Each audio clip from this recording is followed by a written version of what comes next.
नमो अरिहन्ताणं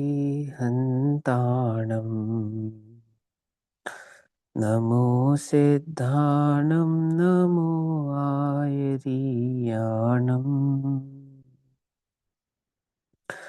नमो अज्ञायाणं नमो लोये सवसाहुनं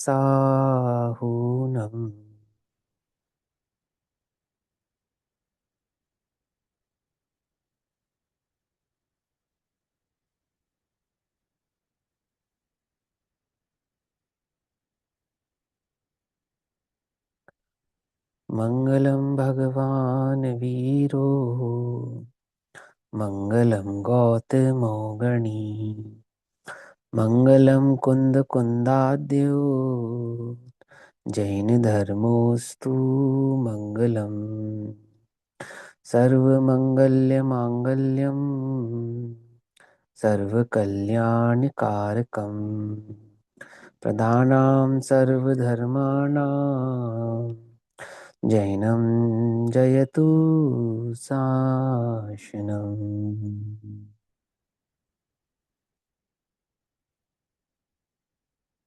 सर्वव्यापीकचिद्रूप स्वरूपाय परात्मने सौपलब्धिप्रसिद्धाय ज्ञानानन्दात्मने नमः।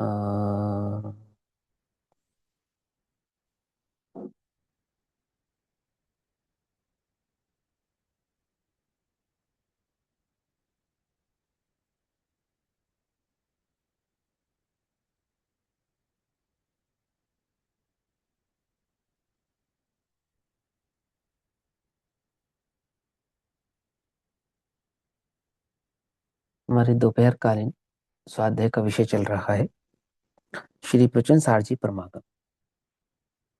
श्री प्रचन सारजी परमागम का स्वाध्याय हम सभी आचार्य अमृत चंद्र देव द्वारा रचित, एक सेकंड,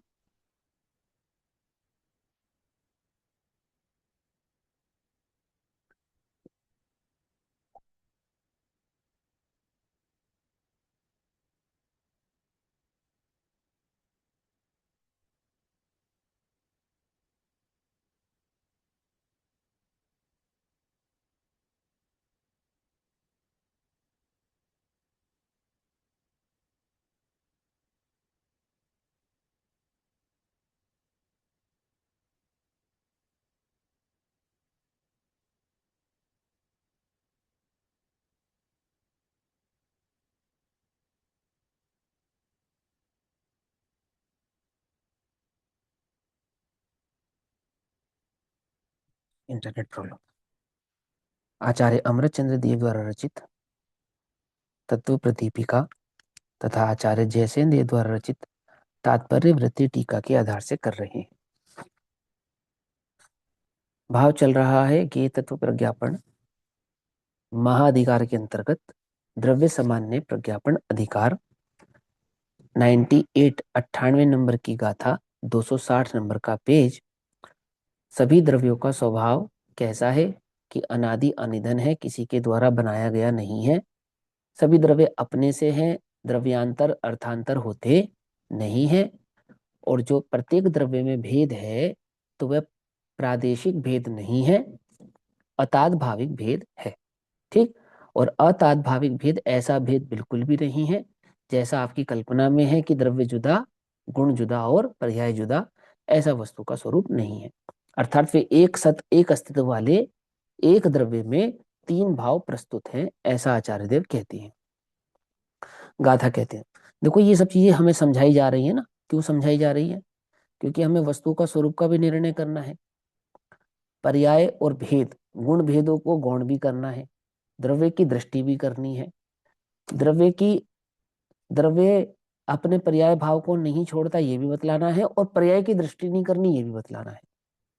विभाव आदि का करता है यह भी बतलाना है, और विभाव की दृष्टि नहीं करनी यह भी बतलाना है। केवल ज्ञान आदि प्रकट करने पर जीव को अनंत सुख आदि की प्राप्ति होती है यह भी बतलाना है, और केवल ज्ञान आदि की प्राप्ति से जीव में किसी प्रकार की पूर्णता नहीं होती यह भी बतलाना है। अरे ये बात समझ में नहीं आ रही है? दोनों बातें बतानी है। तो इसीलिए वस्तु के स्वरूप का निर्णय भली प्रकार से आचार्य देव हमको करा रहे हैं कि पहले आप वस्तु के स्वरूप को समझें और फिर दृष्टि के विषय को भली प्रकार से आप समझ पाएंगे। ठीक, समझ में आ गया ना? अब ये वस्तु का स्वरूप और दृष्टि का विषय, दो चीजें समझ में आती है ना? अब तो बिल्कुल पहचान वाले शब्द हो गए होंगे। पहले तो लगता होगा कैसे कहते हैं दृष्टि का विषय, या किसे कहते हैं प्रमाण का विषय, वस्तु का स्वरूप या प्रमाण का विषय, ये एक एक खाते में आ जाते हैं। ठीक, प्रमाण के विषय से या वस्तु के स्वरूप को भली प्रकार से जानने और समझने वाला व्यक्ति दृष्टि के विषय में प्रखर हो जाता है। भली प्रकार से वो वस्तु के स्वरूप को जानकर दृष्टि के विषय से अपने सुख की प्राप्ति कर लेता है, सम्यक दर्शन आदि की प्राप्ति कर लेता है। ऐसा देखो क्या कहते हैं, 98 नंबर की गाथा पढ़ते हैं पहले। दौवम सहाव सिद्धम सदति जिनातच्चदौ सम्खादा सिद्धम तद आगमदौ नेच्छदी जो सो ही परसमौ। है स्वभाव से सिद्ध सभी सतद्रव्य यथार्थ कहे जिन देव। यही सिद्ध है आगम से जो नहीं माने पर समय अरे। है ना? देखो दो बातें है ना। एक तो कहते हैं कि जिनेंद्र भगवान ने ऐसा कहा है, और ये भी ध्यान रखो कि जो जिनेंद्र ने कहा है आगम में भी वैसा ही कहा गया है। हम कह रहे हैं जिनेंद्र ने कहा है तो सिर्फ जिनेंद्र ने कहा है, हमारे पास तो जिनेंद्र है ही नहीं। आगम जो कह रहे हैं वो जिनेंद्र ही कह रहे हैं। ये इस बात पे भी वजन डालना है ना? चलो अब 263 नंबर का पेज। इस गाथा पर आचार्य जयसेन देव तात्पर्य वृत्ति टीका करते हैं। और जब आचार्य जयसेन देव 98 नंबर की गाथा पे टीका करते हैं तो ये 108 नंबर की गाथा में कन्वर्ट हो जाती है।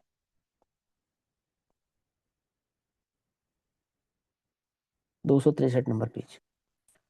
अब जिस प्रकार द्रव्य स्वभाव सिद्ध है, जिस प्रकार द्रव्य कैसा है, स्वभाव से ही सिद्ध है, अर्थात है, उसका अस्तित्व है, गुणात्मक और पर्यायात्मक भाव वाला वह द्रव्य है, उसी प्रकार वह सत भी स्वभाव से ही अर्थात गुण और पर्याय वाला जब द्रव्य होगा तो उत्पाद वह ध्रुव युक्त ही होगा। सिंपल ना? वो स्वभाव है, पर्याय का स्वभाव कैसा है, उत्पाद वह। और गुण गुण का क्या स्वभाव है, सो वह अन्वय या ध्रुव्य। कहा था ना, गुण सो अन्वय, गुण और द्रव्य सो अन्वय, और पर्याय सो व्यतिरेक। वो स्वभाव है। अगर आपने द्रव्य को स्वीकार किया तो कैसा द्रव्य स्वीकार किया, गुण पर्याय युक्त वस्तु कोई द्रव्य कहेंगे ना, ऐसे ही स्वीकार किया होगा ना? बोले हाँ। तो बोले जिसकी सत्ता होती है वो कैसी सत्ता है उसकी, गुण माने क्या और पर्याय माने क्या?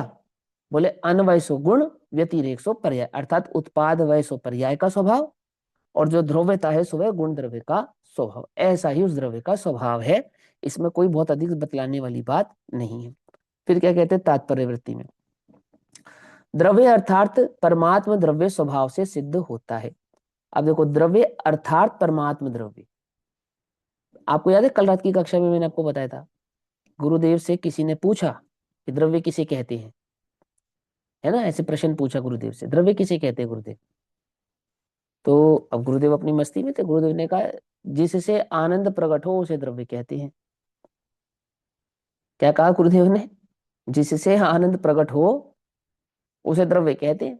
अब सबको लगने लगा कैसी बात कहते हैं गुरुदेव, गुणों के समूह को द्रव्य कहते हैं, ऐसा लिखा है ना? तो देखो आचार्य जयसेन देव ने क्या लिखा है, ये पढ़ो। आचार्य जयसेन ने किसको कहा, द्रव्य अर्थात, द्रव्य माने क्या, द्रव्य माने परमात्म द्रव्य। परमात्म द्रव्य किसको कहते हैं, सिद्ध भगवान को परमात्म कहते हैं, सिद्ध भगवान को। वो कहते हैं द्रव्य, तो हम तो द्रव्य किसको मानते हैं, सिद्ध भगवान को द्रव्य मानते हैं। तो ऐसा तो नहीं आचार्य जयसेन तो कुछ छह द्रव्यों की खबर नहीं है या उनके स्वरूप की खबर नहीं है। वो आचार्य जी अपनी बात जो रखेंगे द्रव्य के संदर्भ में और उसकी सत्ता और सिद्धता को, स्वरूप को समझाएंगे, और वो द्रव्यांतर अर्थांतर प्राप्त नहीं होता है ये भाव समझाएंगे, तो उन्होंने उदाहरण किसका लिया, सिद्ध भगवान का लिया। आचार्य अमरचंद्र देव ने श्वेत कपड़े का उदाहरण लिया, तो श्वेत कपड़े के उदाहरण का भी कहेंगे, लेकिन अपना जो उदाहरण उन्होंने रखा वो सिद्ध भगवान की अपेक्षा से रखा, कि जैसे सिद्ध भगवान है। सिद्ध भगवान कैसे हैं? द्रव्य अर्थात परमात्म द्रव्य, वे स्वभाव से सिद्ध होता है, उसका स्वभाव ही ऐसा है। सिद्धों का जैसा स्वभाव है वो ऐसा ही है। कैसा है सिद्धों का स्वभाव? कि किस एक कारण से मिनट, स्वभाव सिद्ध ये होता है, यानी प्रकट एक होता है। मिनट, हाँ। ये जो आपने परमात्म द्रव्य को यहाँ पे सिद्ध बताया कि सिद्ध हम्म। अपेक्षा से लिया इन्होंने, तो वो अगली लाइन से कनेक्ट करके सिद्ध अवस्था से लिया मतलब। अरे वो परमात्म द्रव्य और किसको कहेंगे? परमात्म द्रव्य ऐसे नहीं ले सकते जो स्वयं सिद्ध हो, किसी ने बनाया ना हो नहीं, मतलब। ऐसा नहीं है। अच्छा, सिद्ध ठीक है अवस्था ना? को लिया मतलब। हाँ, सीधा अवस्था को लिया है यहाँ पर। ठीक है ना? द्रव्य परमात्म द्रव्य स्वभाव से सिद्ध होता है। कैसा? उत्तर, एक तो अनादि अनंत है, दूसरा निरपेक्ष है, तीसरा स्वयं सिद्ध होने से, केवल ज्ञानादि गुणों का आधारभूत होने से। अब केवल ज्ञानादि गुण सभी द्रव्यों में माने क्या? सभी द्रव्यों में तो नहीं मान सकते ना, वो तो जीव द्रव्य में ही होते हैं ना।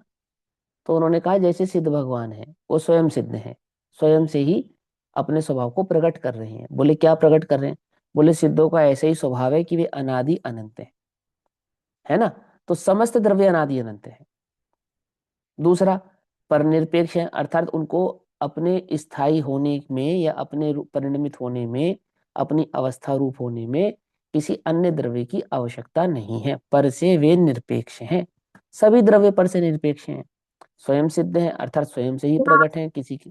भैया ये सब तो आत्मा पे भी घटित हो ही रहा है। सो आत्मा हाँ पे तो, हाँ तो सिद्धों को लिया ना यहाँ पे, आपने सिद्धों को रखा तो हम इसमें आत्मा क्योंकि लेके नहीं। क्योंकि क्योंकि इसमें केवल ज्ञान आदि की भी सिद्धि करेंगे ना, प्रकट पर्याय, केवल सिद्ध ज्ञान आदि पर्यायो। आधारभूत है, हाँ तो, आधारभूत तो स्वात्मा भी है। हाँ कोई बात नहीं, लेकिन केवल ज्ञान आदि का आधारभूत है प्रकट केवल ज्ञान आदि की अपेक्षा से। ठीक है ना? पर निरपेक्ष है। देखो वहां तो शुद्ध द्रव्य का निरूपण करेंगे और उस द्रव्य का स्वभाव समझाएंगे। पहले एक एक द्रव्य है जो सबसे निरपेक्ष शुद्ध द्रव्य प्रकट करेंगे वो, और वे कहेंगे सभी द्रव्य ऐसे हैं। मिली जुली पर्याय की अपेक्षा से नहीं समझाएंगे। अब फिर वही बात समझना ध्यान से, ये बात तो ठीक है, हमारा स्वभाव भी ऐसा ही है ना, लेकिन यहाँ दृष्टि के विषय की चर्चा ही नहीं चल रही,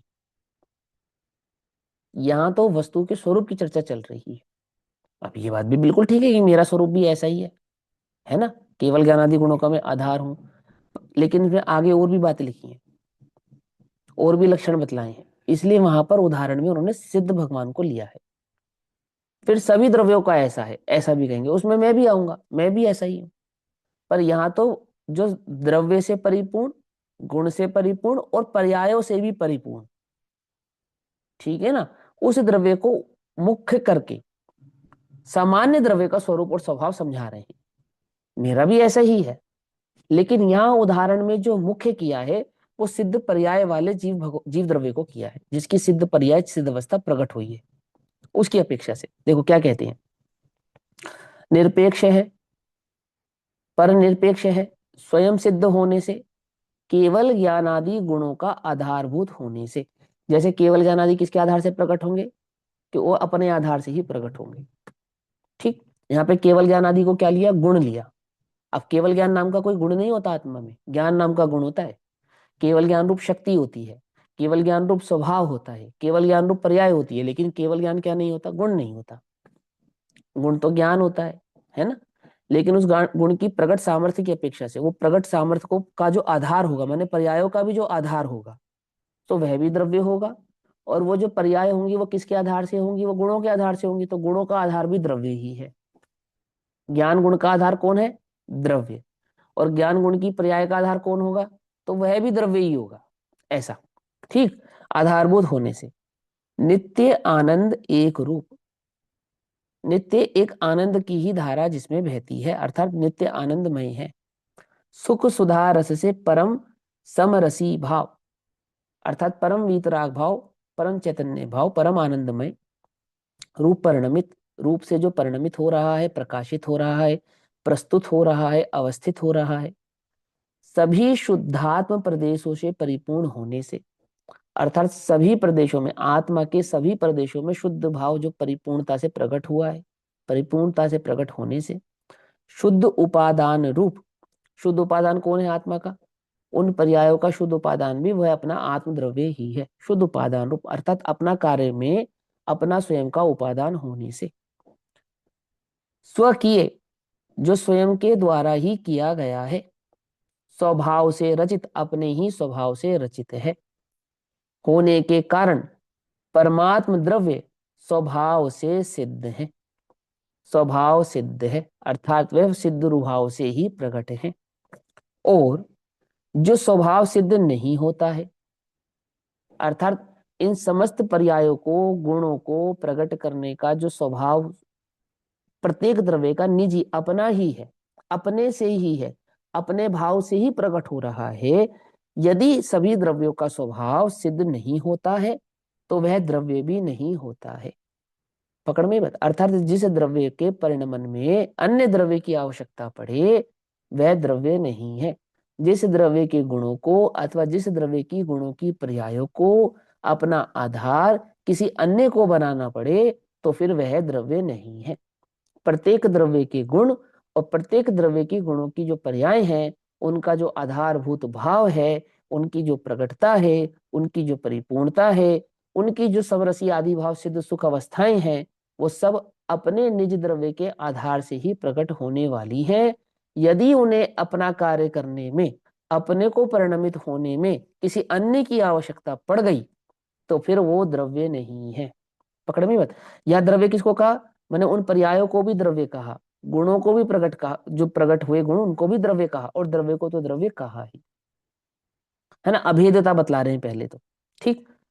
सो यह स्वभाव सिद्ध है और जो स्वभाव सिद्ध नहीं होता है वह द्रव्य भी नहीं होता है। फिर आगे द्वि अणुक आदि पुद्गल स्कंद पर्याय के समान। अगली बात, जैसे दो अणु आदि के मिलने से पुद्गल में स्कंद आदि पर्याय बनती हैं, स्कंद द्रव्य नहीं, स्कंद आदि पर्याय बनती हैं, उसके समान और मनुष्य आदि जीव पर्याय के समान सिद्ध स्वभाव सिद्ध न होने के कारण वह द्रव्य ही नहीं है। क्या मतलब? क्या मतलब? समझे या नहीं समझे मेरी बात? ये पर्याय और द्रव्य में भेद बता दिया यहाँ पर। पर्याय और ये द्रव्य, हाँ ये द्रव्य है या नहीं है? पर्याय है। आचार्य, हाँ आचार्य कह रहे ये द्रव्य नहीं है, ये मनुष्य अवस्था ये द्रव्य नहीं है, ये क्या है? ये तो पर्याय है। दो द्रव्यों के मिलने से जो अवस्था खड़ी हुई है वो द्रव्य नहीं है, वो तो असमान जाति पर्याय है। एक जैसे दो द्रव्यों के मिलने से जो अवस्था खड़ी हुई है ऐसी जो स्कंद आदि अवस्थाएं हैं वो द्रव्य नहीं है, वो तो पर्याय है। पकड़ में ही बात। अब ठीक है वो पर्याय जो है वो द्रव्य के आधार से होती है ना। लेकिन वो क्या समझाना चाहते हैं? मूल बात समझाना चाहते हैं कि एक द्रव्य दूसरी द्रव्य की उत्पत्ति का कारण नहीं है, परिणमन का कारण नहीं है, अवस्थाओं का कारण नहीं है। इसलिए हम अवस्था को द्रव्य ना कहकर द्रव्य को ही द्रव्य कहते हैं। हाँ, एक जो द्रव्य है उस द्रव्य के जो गुण है और उन गुणों का जो अपना निजी परिणमन है अपने द्रव्य के आधार से, पर द्रव्य के आधार से नहीं। वो क्या है? वो ही उस द्रव्य का मूल भाव है, चाहे फिर वो पुद्गल के दो परमाणुओं के मिलने से ही क्यों ना बना हो। पकड़ में बात है ना। अब आगे क्या कहते हैं? सदिति जैसे स्वभाव से सिद्ध है, सदिति अर्थात जैसे स्वभाव से सिद्ध है, सिद्ध भगवान है, वह द्रव्य है। क्या है? वो एक जीव द्रव्य है। उसी प्रकार सत ऐसा सत लक्षण भी स्वभाव से ही होता है। जैसे एक द्रव्य का सत स्वभाव है, कैसा सत स्वभाव सिद्ध है? गुणात्मक और पर्यायात्मक। ऊपर के जो भावों में समझा रहे हैं स्वभाव की सदित्यता जो समझाते हैं, सदिति है जैसे स्वभाव से सिद्ध है, अर्थात द्रव्य स्वभाव से प्रकट है या सिद्ध भगवान है या कोई भी द्रव्य प्रकट है। कैसा है? गुणात्मक और पर्यायात्मक स्वभाव से है। मैंने द्रव्य होगा तो गुणात्मक और पर्यायात्मक ही होगा। मैंने गुण और पर्याय के बिना द्रव्य है ऐसा नहीं हो सकता। वैसा ही उसका स्वभाव कैसा है? सत भी है, अर्थात गुण होंगे सो ध्रुव्य रूप ही होंगे गुण और द्रव्य, और जो पर्याय होगी सो वह अन्वय रूप ही, व्यतिरेक रूप ही होगी, अर्थात उत्पाद वय रूप ही होगी। तो सत तो किसको कह रहे हैं यहाँ पर? उत्पाद व ध्रुव्यता को तो कहते हैं सत, और गुण और पर्याय पने का जो द्रव्य का भाव है उसको कहते हैं सिद्ध। तो है और कैसा है? पकड़ में बात। द्रव्य है और कैसा है। अब फिर तीसरा प्रश्न है कौन सा है, ये तीसरा प्रश्न है। क्या समझे? नहीं समझे? जब हम कहेंगे द्रव्य है तो 6 द्रव्य आ जाएंगे। फिर हम पूछेंगे कैसा है, तब भी 6 आएंगे, आ जाएंगे। माने गुण पर्याय युक्त उत्पाद व द्रव्य, ये सिद्धांत तो 6 के 6 में लगेगा ना। फिर हम कहेंगे कौन सा है, तो एक जीव है, एक पुद्गल है, एक धर्म है, एक अधर्म है, एक आकाश है, एक काल है। ये कौन है, कौन कौन है, इसमें 6 भेद होंगे। पहले प्रश्न और दूसरे प्रश्न में 6 भेद नहीं होंगे। पकड़ में आई बात? नहीं पकड़ में आई? हमें सत्ता हाँ, में आपने बताया कि द्रव्य गुण पर्याय लेंगे, द्रव्य गुण पर्याय लेंगे, हाँ। और सिद्ध नहीं, में सत क्या में लेंगे? नहीं, सिद्ध में द्रव्य गुण पर्याय लेंगे, सत में उत्पाद व ध्रुव लेंगे। अच्छा हाँ। अच्छा, पहले तो उत्पाद व ध्रुव समझाएंगे, हम्म। फिर उसमें द्रव्य गुण पहले पर्याय द्रव्य समझ। गुण पर्याय समझाएंगे, फिर उसमें उत्पाद व ध्रुव समझाएंगे। कंफ्यूज हो गई मैं। पहले द्रव्य गुण पर्याय समझाएंगे, फिर द्रव्य का स्वभाव समझाएंगे, गुण का स्वभाव समझाएंगे। द्रव्य गुण किसको कहते हैं? अन्वय। पर्याय किसको कहते हैं? व्यतिरेक। अन्वय व्यतिरेक को क्या कहते हैं? उत्पाद व ध्रुव्य। सिंपल। द्रव्य गुण पर्याय के बिना उत्पाद व ध्रुव्य नहीं होगा, उत्पाद व ध्रुव्य के बिना द्रव्य गुण पर्याय नहीं होंगे। उत्पाद व ध्रुव और द्रव्य गुण पर्याय ये अविनाभावी संबंध है।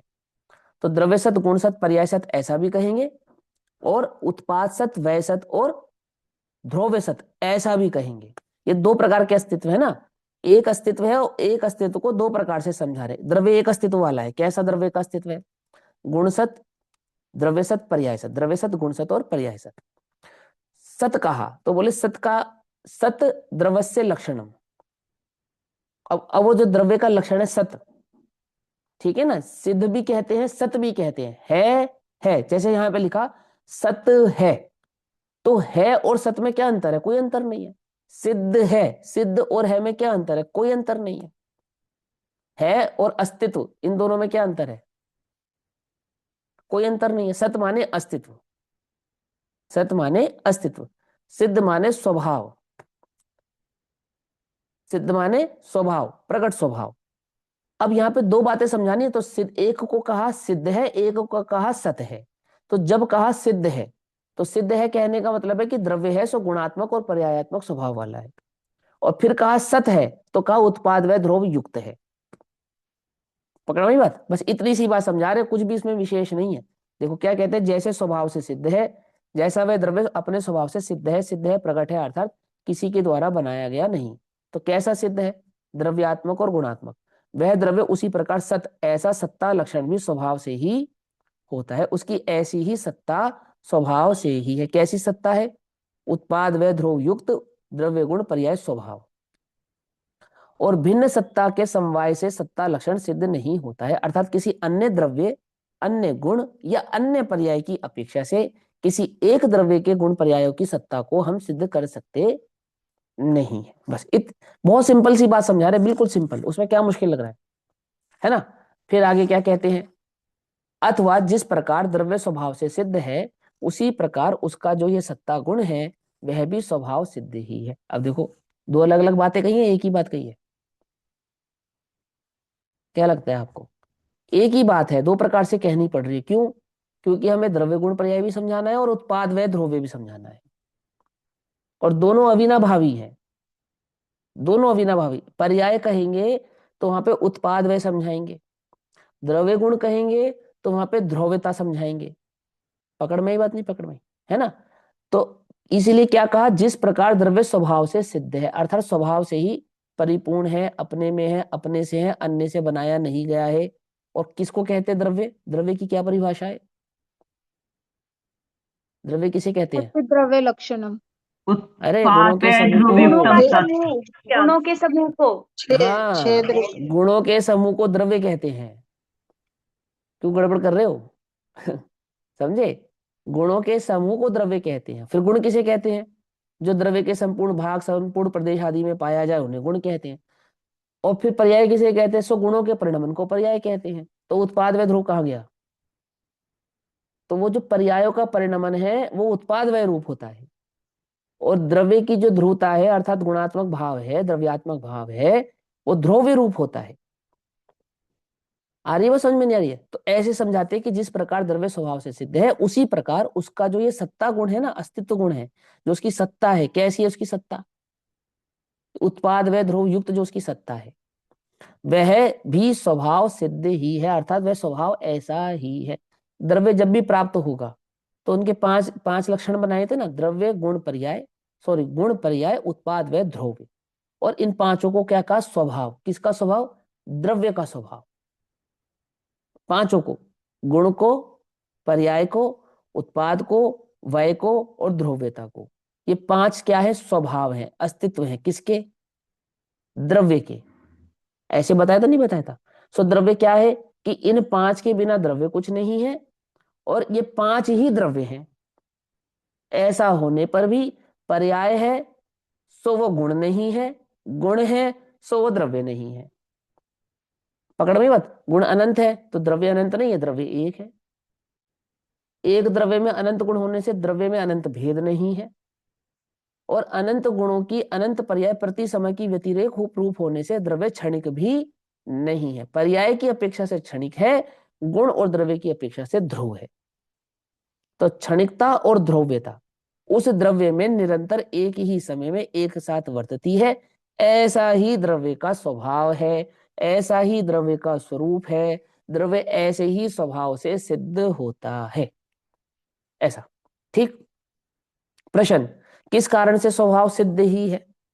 वो क्या कारण है जिससे द्रव्य का वह स्वभाव सिद्ध ही होता है? उत्तर, सत्ता और द्रव्य में संज्ञा, लक्षण, प्रयोजन आदि का भेद होने पर भी। सबसे पहले क्या कहा? सत्ता यानी कि अस्तित्व, माने द्रव्य का गुण अस्तित्व, पर्याय अस्तित्व, उत्पाद अस्तित्व, व्यय अस्तित्व और ध्रुव्य अस्तित्व। ऐसा मानते हो या नहीं मानते हो? बोले हाँ मानते हैं। बोले ऐसा अस्तित्व, और फिर उस द्रव्य में संज्ञा यानी उस द्रव्य का कुछ नाम है या नहीं है?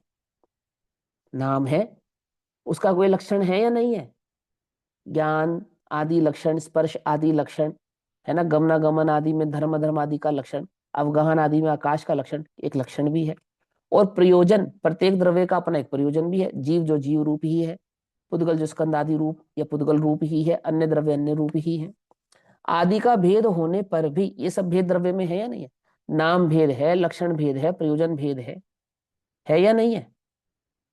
है या नहीं है? कि हाँ, एक ही द्रव्य में है या नहीं है? एक द्रव्य में भी है। जीव द्रव्य में ज्ञान नामक संज्ञा, दर्शन नामक संज्ञा, चारित्र नामक संज्ञा, और ज्ञान का लक्षण जानन रूप, दर्शन का लक्षण श्रद्धा रूप, चारित्र का लक्षण स्थिर रूप, और प्रत्येक का प्रयोजन वो भी भिन्न भिन्न है। प्रत्येक का कार्य उसका प्रयोजन कहलाता है, वो कार्य भी भिन्न भिन्न है। ऐसा होने पर भी, ऐसा भेद होने पर भी उसमें अर्थात उस द्रव्य में ऐसा भेद नहीं है जैसा दंड और दंडी के बीच में होता है। कैसा भेद नहीं है? जैसा किसी ने डंडा पकड़ा हो तो डंडे को पकड़ने वाले को डंडी ऐसा कहते हैं। तो डंडी कहने का तात्पर्य कैसा हुआ कि डंडा और दंडी एक हो गए, ऐसा तो नहीं है। रिक्शा चलाने वाला और रिक्शा ये दोनों एक हो गए, ऐसा तो नहीं है ना? तो दो द्रव्य मिलकर एक हुए हों, जैसे दो द्रव्य मिलकर एक हो गए हों, ऐसा उस द्रव्य का स्वभाव नहीं है कि द्रव्य गुण पर्याय मिलकर कुछ एक बन गए हों। वो तो स्वभाव से ही ऐसा है। कैसा? कि द्रव्य स्वभाव से ही गुणात्मक है और स्वभाव से ही पर्यायात्मक है। ठीक है ना? कहीं बाहर से पर्याय आती नहीं और द्रव्य की पर्याय कहीं बाहर जाती नहीं। गुण कहीं बाहर से आते नहीं और द्रव्य से गुण कहीं बाहर जाते नहीं। द्रव्य है सो गुण ही है, गुण है सो पर्याय ही है, पर्याय है सो द्रव्य ही है। ऐसा होने पर भी द्रव्य सो गुण नहीं, गुण सो पर्याय नहीं। भेद है। कौन सा भेद है? अताद भाव संबंध, अतद भाव संबंध का भेद तो है। कौन सा? गुण को पर्याय नहीं कहेंगे और द्रव्य को गुण नहीं कहेंगे। लेकिन जैसे दो द्रव्यों के बीच में भेद होता है, ऐसा भेद नहीं है। तो उन्होंने क्या कहा? संज्ञा, लक्षण, प्रयोजन आदि का भेद है।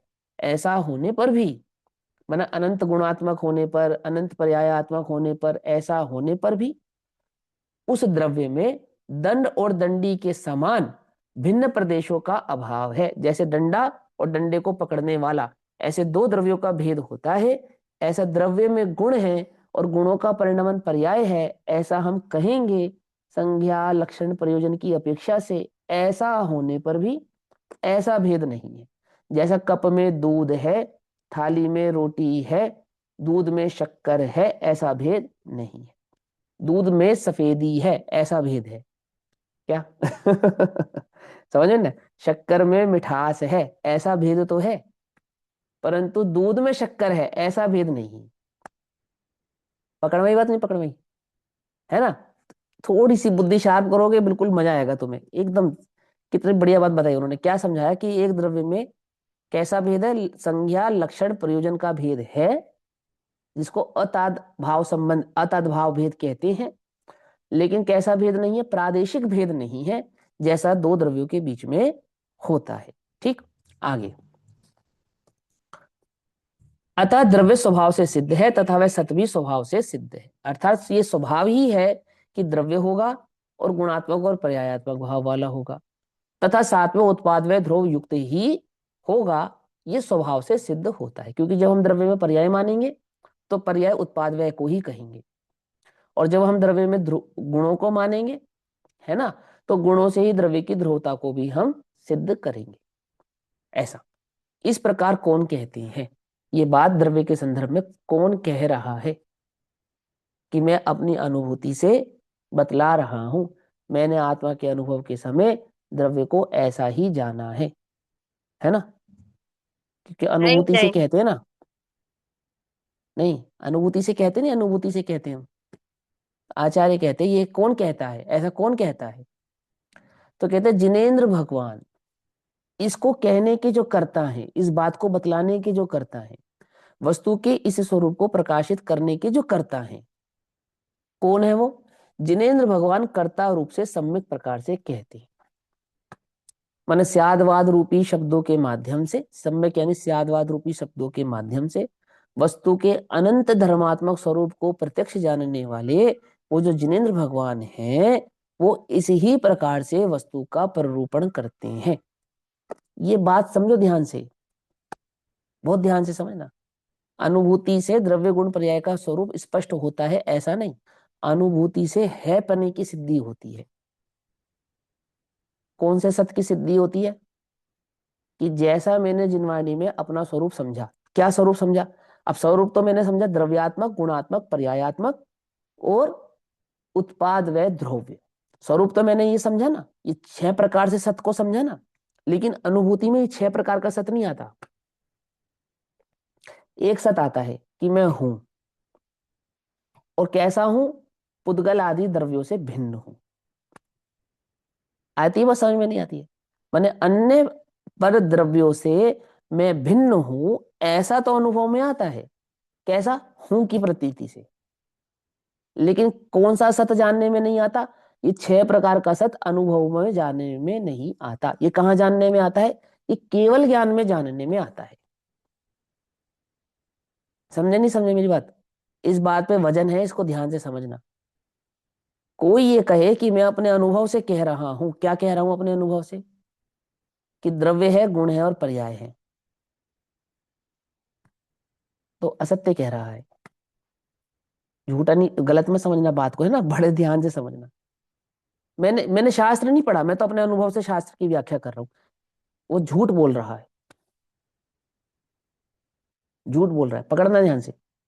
अनुभव भी प्रकट होता है तो देखो 5 लब्धियां होती है ना, 5 लब्धियां, तो 5 लब्धि पूर्वक सम्यक दर्शन प्रकट होता है, यानी आत्मानुभूति प्रकट होती है। तो 5 लब्धि पूर्वक होने वाली वो आत्मानुभूति में जो 4 लब्धियां होती है वो तो उपादान कारक होती है, लेकिन एक जो देशना लब्धि है वो निमित्त कारक होती है। तो निमित्त में उन्होंने किसको रखा? किसी को नहीं रखा, देशना को रखा, क्योंकि निमित्त तो कई प्रकार के हैं। निमित्त तो कई प्रकार के हैं ना। निमित्त तो ऐसा कह सकते थे ना कि बादलों के छटने के निमित्त से देशना में वहां रख देते उसको, कि एक लब्धि को रख देते ऐसा कि वो निमित्तात्मक लब्धि है, लब्धि का नाम ही निमित्त रख देते कि कुछ भी हो सकता है। क्या समझे? बात समझ में नहीं? देशना लब्धि की जगह लब्धि का नाम क्या रखा जा सकता था? निमित्त लब्धि। कैसे? कि वो किसी को मरते हुए नीलांजना की मृत्यु देखकर हो गया, जैसे वैराग हो गया, ऐसे समय दर्शन भी हो गया। अथवा कि बादलों की छटा फटकने से हो गया, आदि आदि बहुत सारे रीजनों से हो गया, पर ऐसा नहीं। वहां पे एक ही है वो निमित्त कारक लब्धि, जिसका नाम है देशना लब्धि, मतलब बिना देशना के नहीं होगा। आती बात समझ में नहीं आती? बिना देशना के नहीं होगा। और देशना किसकी? देशना किसकी? केवली भणिदम। हाँ, केवली भणिदम है। अब कहे वो कोई भी, पर केवली भणिदम होनी चाहिए, क्या समझे? अब आचार्य अमरचंद्र देव कह रहे हैं ना, तो आचार्य अमरचंद्र देव या आचार्य जयसेन देव टीका लिख रही हैं, तो वो कह रहे केवली भणिदम, मतलब केवली की कही हुई है। आ रही बात समझ में? नहीं समझ आ रही है? माने मैं अपने अनुभव से जाकर बता रहा हूं, और इसका अर्थ मैं ही तुम्हें बता सकता हूं, कोई और नहीं बता सकता, और मैंने अपने अनुभव में इसके अर्थ को जाना है, ये एकदम झूठी बात है। हाँ, आप अनुभव से आगम में जो वस्तु का स्वरूप बताया है, अपने होने की मैं हूं, इसकी सिद्धि अनुभव से होती है, उस आनंद की सिद्धि अनुभव से होती है। पकड़ में आती है बात? पकड़ में नहीं आती है? देखो, इस प्रकार कौन कहते हैं, कौन कहता है ये बात? जिनेंद्र भगवान कर्ता रूप से सम्यक प्रकार से कहते हैं, परंपरा की अपेक्षा से। किसकी अपेक्षा से? परंपरा की अपेक्षा से। कौन सी परंपरा की बात है ये? जो केवली श्रुत केवलियों के माध्यम से वस्तु के स्वरूप की प्रतिपादन की परंपरा है, वस्तु के स्वरूप को समझाने की परंपरा है ना। तो भगवान ने समझाया, गणधरों तक पहुंचा, गणधरों से श्रुत केवलियों तक, श्रुत केवलियों से परंपराचार्य तक, परंपराचार्य से परम गुरु तक। वो जो एक परंपरा चली आई, क्या परंपरा चली आई? वस्तु के स्वरूप को समझाने की परंपरा।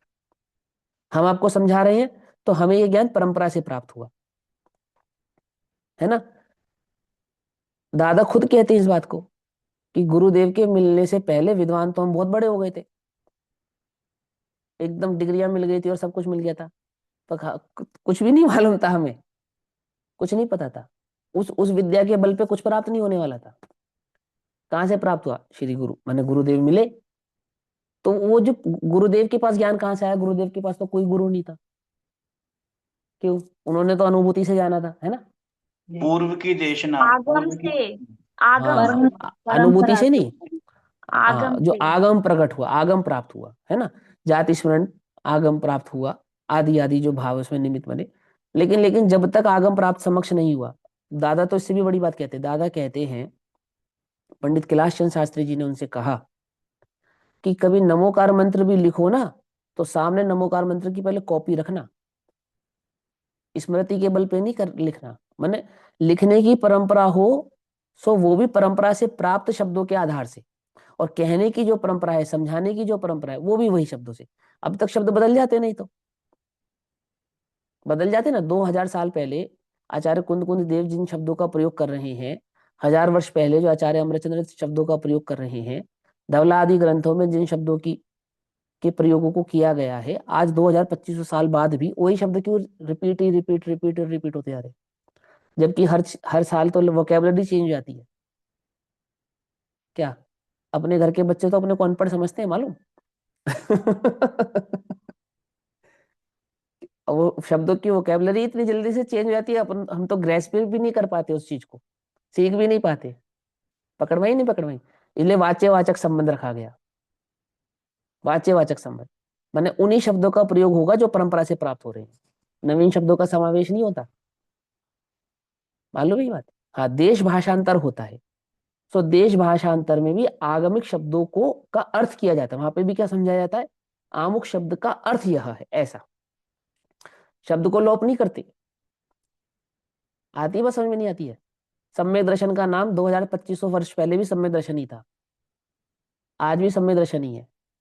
सात तत्वों का नाम जैसा भगवान की दिव्य ध्वनि में खिरा था वही है, बदला नहीं। या बदल गया? बदल मतलब सकते हैं, नहीं बदल सकते हैं? प्राकृत भाषा का बदलाव नहीं होता, चेंज नहीं होता। हाँ, नहीं होता। इसलिए नहीं होता। किस लिए नहीं होता? वो ज्ञान भी परंपरा से चलता है, अर्थ भी परंपरा से चलता है, वो जो बात पहुंचती है वो भी परंपरा से पहुंचती है। अपना काम करते रहते हैं, जीव अपना कल्याण करके निकलते रहते हैं, और चर्चा, वो जो बात है वो परंपरा से आगे आगे आगे आगे चलती रहती है। हम जैन हैं, तो हम परंपरा से जैन थे पहले, मालूम? माने हम जो हमारे पूर्वजों की परंपरा थी, उसी का निर्वाह करते आ रहे थे, उसी के निर्वाह से हम जैन बने हुए थे। और फिर इसी इसी परंपरा वाले जैन में से सच्चे जैन भी हो गए। क्या कहा, कुछ बात समझ में नहीं? उसी परंपरा के ज्ञान में से सम्यक ज्ञानी भी हो जाते हैं, आत्मानुभवी भी हो जाते हैं, लेकिन परंपरा का लोप नहीं होता, वो ऐसी कैसी चलती रहती है, ऐसी कैसी चलती रहती है, ऐसी कैसी चलती रहती है। क्या आती है हमारी परंपरा? सुबह उठना, मंदिर जाना, पूजन प्रक्षाल करना, रात में भोजन नहीं करना, आलू प्याज नहीं खाना, ये परंपरा चली आ रही थी, चली आ रही थी। दिगंबर जैन है जी हम। कैसे थे? परंपरा से थे, सिंपल। क्या पहचान थी हमारे दिगंबर जैन होने की? अब वो वाला हिसाब तो था नहीं मुल्ला जी वाला कि पहचान बनानी पड़े कि दिगंबर जैन होने की बस इतनी पहचान थी कि हम मंदिर जाते थे, मंदिर जाते थे, अष्टद्रव्य आदि से पूजन करते थे, है ना, और उन शास्त्रों के आगे सर झुकाते थे जो जिनवाणी मंदिर में रखी होती। पढ़े एक भी नहीं थे, पढ़े एक भी नहीं थे, लेकिन मूर्ति पूजा करते थे, भगवान का श्रृंगार नहीं करते थे, अष्टद्रव्य से पूजन करते थे, पानी छान कर पीते थे। ये बस परंपरा का निर्वाह, इसने हमें दिगंबर जैन बनाए रखा। पकड़ में आती बात? नहीं पकड़ में आती है? बनाए रखा है या नहीं बनाए रखा? इसी परंपरा ने बनाए रखा। और इसी परंपरा में कुछ सच्चे हो गए, सच्चे हो गए अर्थात सम्यक ज्ञानी हो गए, वस्तु स्वरूप के जानकार हो गए। अब सभी हो जाएंगे क्या हमारी परंपरा से? मान के चलो, ऐसा मान के चलते हैं कि उदाहरण थोड़ा खतरनाक है, किसी और का उदाहरण लेते चले। एक अमुक व्यक्ति को सम्यक दर्शन प्रकट हो गया, पंडित पंडित टोडरमल जी को सम्यक दर्शन प्रकट हो गया, ठीक।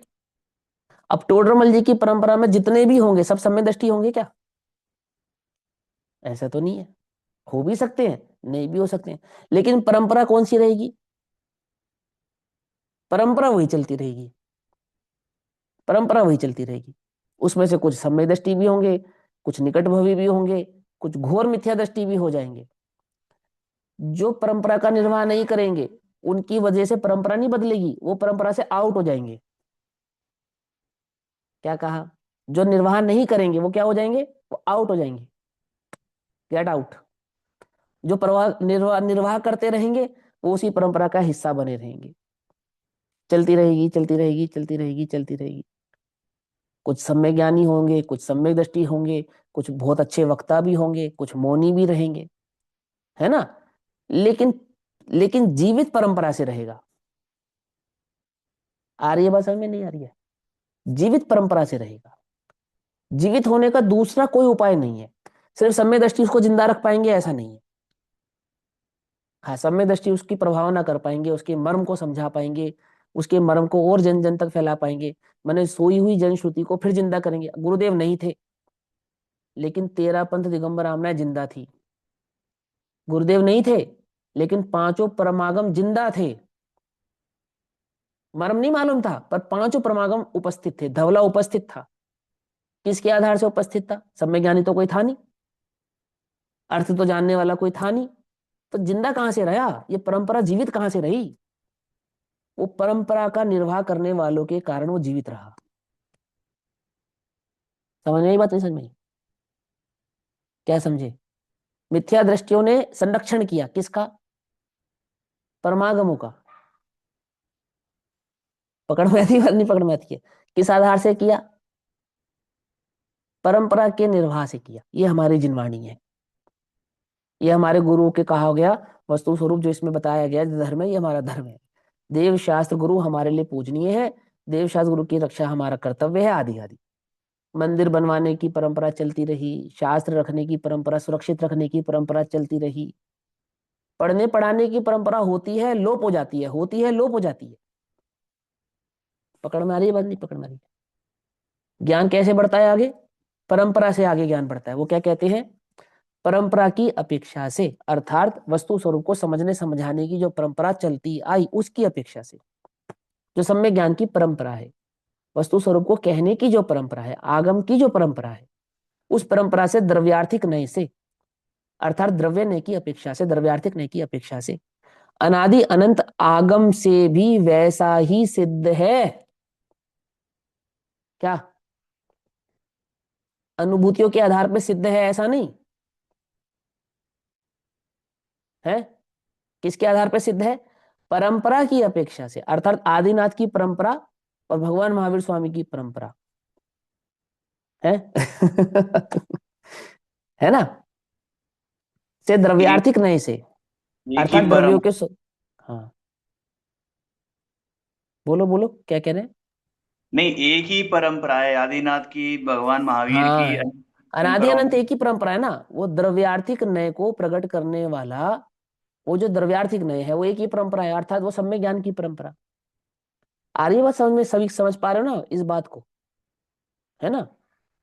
परंपरा की अपेक्षा से द्रव्यार्थिक नय से अनादि अनंत आगम से भी वैसा ही सिद्ध है। मैंने अनंत सिद्धों के अनंत अरहंतों के द्वारा, अनंत आगमों के द्वारा एक ही बात कही गई है। कौन सी? वो जो प्रवचन सार जी की इस टीका में हम कह रहे हैं। प्रवचन सार जी की पांचों परमागमों की इन टीकाओं में, इन आगमों में जो हम तुमसे कहने वाले हैं, जो हम तुम्हें समझाने वाले हैं, वो कहाँ से प्राप्त हो रहा है हमें? अनादि अनंत वस्तु व्यवस्था परंपरा से ऐसी ही प्राप्त होती आ रही है। समझ में आई बात, नहीं समझ में आई? हम वो तुमसे कह रहे हैं। वर्तमान में हमने अपनी अनुभूति से कुछ विशेष जानकर कहा है, ऐसा नहीं है। अनुभूति कैसी है? आगम में जैसा कहा है वस्तु स्वरूप वैसा का वैसा जानने में आया, बस। आई बात समझ में, है ना। इस पे हम विश्लेषण कई कक्षाओं में, पिछली कक्षाओं में कर चुके हैं। इस वस्तु स्वरूप को जो नहीं चाहता है, अर्थात जिसे आगम की ये बात रुचती नहीं है, जिसे आगम की ये बात सुहाती नहीं है, अथवा जिन्हें वस्तु स्वरूप की ये चर्चा क्लिष्ट लगती है, क्या क्या लिखा है? इस वस्तु स्वरूप को जो नहीं चाहता है। कहां से जानोगे तुम वस्तु स्वरूप को? बोलो। अब तुम्हें गाथा को पढ़ना क्लिष्ट लग रहा है, अर्थ समझना क्लिष्ट लग रहा है, कंटाला छा रहा है, तुम्हें आलस आ रहा है, मुश्किल लग रहा है। अरे भैया, हमारे लिए बड़ा मुश्किल है ये समझना। ये तो तुम्हें मुश्किल लग रहा है।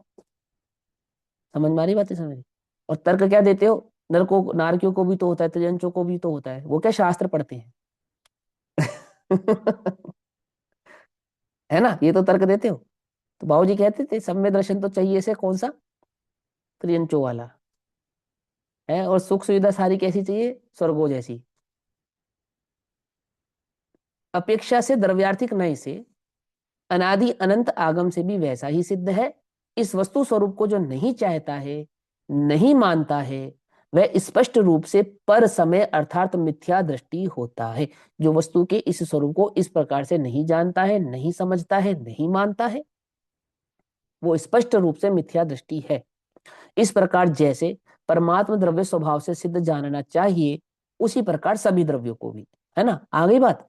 है ना, आपका जो प्रश्न था, जिस प्रकार जैसे, इस प्रकार जैसे परमात्म द्रव्य स्वभाव से सिद्ध जानना चाहिए, अर्थात जैसा हमने सिद्धों को स्वरूप समझाया और वो उसकी निरपेक्षता को समझाया, उसके परिणमन को भी समझाया, उसके द्रव्य गुणात्मक पर्यायात्मक भाव को भी समझाया और उत्पाद व ध्रुवता को भी कहा, उसी प्रकार सभी द्रव्यों को भी स्वभाव से सिद्ध जानना चाहिए, अर्थात वे सभी स्वभाव से इसी प्रकार से निरपेक्ष भाव से परिणमित होते हैं।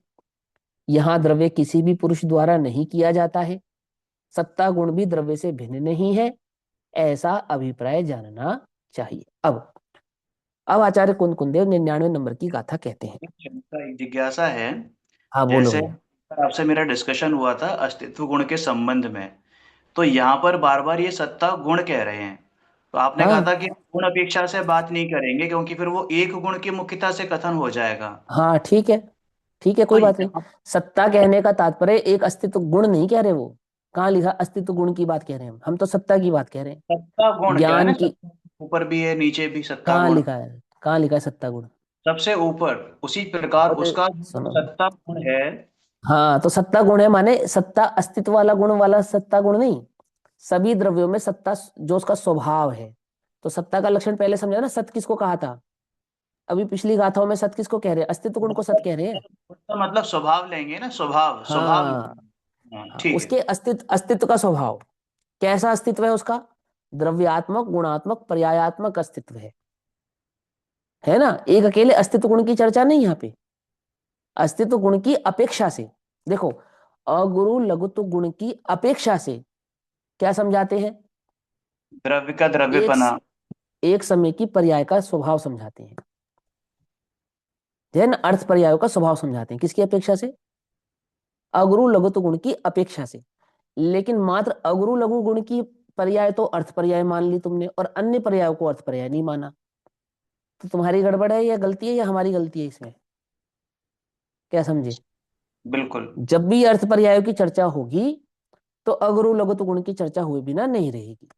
तो उसका अर्थ क्या निकाला हमने कि अगुरु लघु गुण की पर्याय तो हो गई अर्थ पर्याय और बाकी गुणों की पर्याय।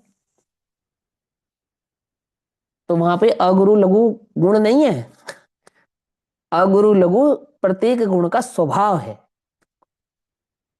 पकड़ में आ गई बात? नहीं पकड़ में? बिल्कुल, उसी जैसे प्रकार से प्रत्येक है को हाँ इन पर्याय से उसी समझते हैं। उसी प्रकार से संपूर्ण द्रव्य का सत लक्षण है। कैसा है कि द्रव्य जब भी होगा तो द्रव्य में द्रव्यपना है, द्रव्य में गुणपना है और द्रव्य में पर्यायपना है। तो द्रव्य का जो पर्यायपना है वो उत्पाद वय रूप ही है और द्रव्य का जो गुणत्व भाव या द्रव्यत्व भाव है सो वह ध्रुव्य रूप ही है। ऐसा बरोबर। आई बस जी। ऐसा। अब 264 नंबर का पेज, 99 नंबर की गाथा। गुरुदेव कहते थे 99 के फेर से निकालने वाली गाथा है। भैया 99 नंबर, हाँ जी। ये 98 नंबर की गाथा में दादा की टीका है ना, जो दादा हाँ ने लिखी पुस्तक, उसमें लिखा है कि गाथा में द्रव्य को स्वभाव से सत और सिद्ध कहा है।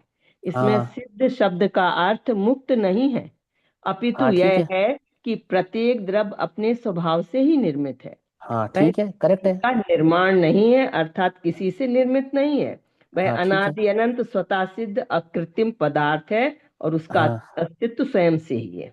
हाँ तो ठीक है। इन्होंने तो इसको कहा है कि इसमें सिद्ध शब्द का अर्थ मुक्त नहीं है, तो सिद्ध अरे को। सुनो सुनो सुनो सुनो सुनो। हाँ जी। सिद्ध शब्द का प्रयोग तो आचार्य अमरचंद्र देव ने भी किया, तो हमने तो वहां पे सिद्ध भगवान की बात नहीं की। लेकिन आचार्य अमरचंद्र देव ने उस सिद्ध स्वरूप को समझाते समय श्वेत धवल कपड़े का उदाहरण लिया। लिया या नहीं लिया? लिया ना। उसी बात को संक्षिप्त में समझाने के लिए आचार्य अमरचंद्र देव ने सिद्ध श्वेत धवल कपड़े के स्थान पर सिद्ध भगवान को रखा। जैसे उन्होंने उदाहरण दिया था श्वेत कपड़े का, कि श्वेत कपड़े में एक उसका श्वेत पना है, एक उसका कपड़ा पना है, और वो श्वेत पर्याय में श्वेत गुण भी है और श्वेत भाव की पर्याय भी है ना। तो वहां पे हम किसको तो पर्याय कहें और किसको तो द्रव्य कहें, और पर्याय की चर्चा करते हैं तो द्रव्य पे दृष्टि जाती है, आदि आदि ये भाव वहां पर समझाए, उदाहरण देकर समझा ना पूरा। अगर आप पीछे से शैली को समझते आए आचार्य जयसेन देव की, तो उन्होंने प्रत्येक उदाहरण को आत्मा पे घटित करके बताया। स्वर्ण का उदाहरण भी लिया था, लेकिन आचार्य जयसेन देव ने स्वर्ण के उदाहरण को 2 लाइनों में कहा और टीका को किसके उदाहरण से कहा? सिद्ध भगवान के उदाहरण से कहा। और सेम टू सेम उसी प्रोसेस को आज आचार्य जयसेन देव ने इस गाथा में भी दोहराया। तो आचार्य जयसेन देव की इस गाथा में जो सिद्ध शब्द है उसके 2 अर्थ हैं। एक तो वस्तु के स्वभाव से वो जो वस्तु सिद्ध है, जैसे इन्होंने यहाँ लिखा, इस प्रकार जैसे परमात्म द्रव्य स्वभाव से सिद्ध जानना चाहिए, उसी प्रकार सभी द्रव्यों को भी स्वभाव से सिद्ध जानना चाहिए। अब इसका क्या अर्थ करेंगे? दादा से अर्थ करवा लेते हैं चलो इसका, है ना। क्या अर्थ करेंगे? दादा ने जो भाव लिखा है वो आचार्य अमरचंद्र देव की टीका और गुरुदेव के प्रवचनों से जो सारांश निकल कर आया, वो सारांश आपने अभी मुझे पढ़कर बताया। क्या समझे? आचार्य जयसेन देव की टीका में सिद्ध का अर्थ सिद्ध भगवान भी है, ऐसा दादा ने वहां नहीं लिखा। क्यों नहीं लिखा? क्योंकि आचार्य जयसेन देव की टीका की मुख्यता से भावार्थ वहां पे नहीं लिखा गया है। गुरुदेव के प्रवचन, आचार्य अमरचंद्र देव और जो विशेषताएं अन्य अन्य की जगह पे पाई गई, उसकी पूरे सारांश को वहां पर अनुशीलन में प्रस्तुत किया गया। ठीक है, आ गई बात समझ में? आचार्य अमरचंद्र देव ने जब चर्चा की है तो वहां सिद्ध भगवान की अपेक्षा से चर्चा नहीं की है। तो हम इस गाथा में उदाहरण के तौर पे सिद्ध भगवान और वैसा ही स्वरूप सभी द्रव्यों का। अब जैसे उन्होंने केवल ज्ञान आदि गुणों की बात करी, तो खाली ज्ञान आदि गुण भी तो कह सकते थे, केवल ज्ञान आदि कहने की क्या आवश्यकता थी? क्या आपत्ति थी उसमें? केवल ज्ञान आदि कहने की क्या विशेषता रह गई, है ना। और फिर जो भावार्थ लिखा उन्होंने इस प्रकार, जैसे परमात्मा द्रव्य स्वभाव से सिद्ध है, तो किसको परमात्मा द्रव्य कह रहे हैं? वो परमात्मा द्रव्य वो किसको कह रहे हैं? क्योंकि उन्होंने साथ में ये भी कहा जानना चाहिए वैसे ही सभी द्रव्यों को भी ऐसे ही जानना चाहिए। अगर हम परमात्मा द्रव्यों का अर्थ सभी द्रव्यों से लगा लें तो फिर ये दूसरी लाइन का तो कोई औचित्य नहीं बनता। आई बात समझ में या नहीं समझ में, है ना? तो वहां हाँ। उदाहरण की अपेक्षा से ये बात कह रही हैं। चलो अब आगे चलते हैं। गाथा नंबर 99, अब तो समय हो गया। 99 नंबर की गाथा का स्वाध्याय हम सभी लोग कल करेंगे। तब तक के लिए सभी को जय जिनेन्द्र। ओम नमः सिद्धेभ्यः।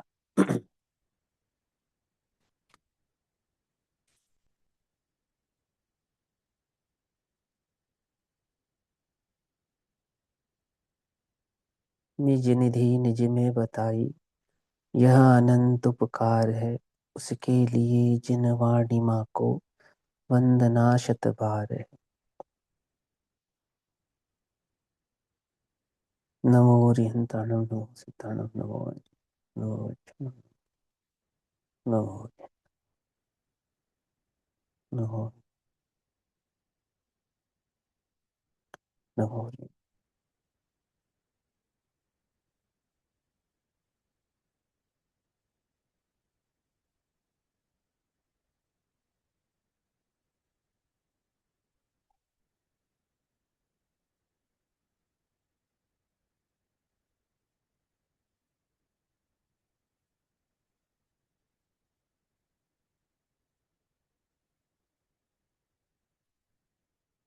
जय जिनेन्द्र सभी को। जय जिनेन्द्र भैया, जय।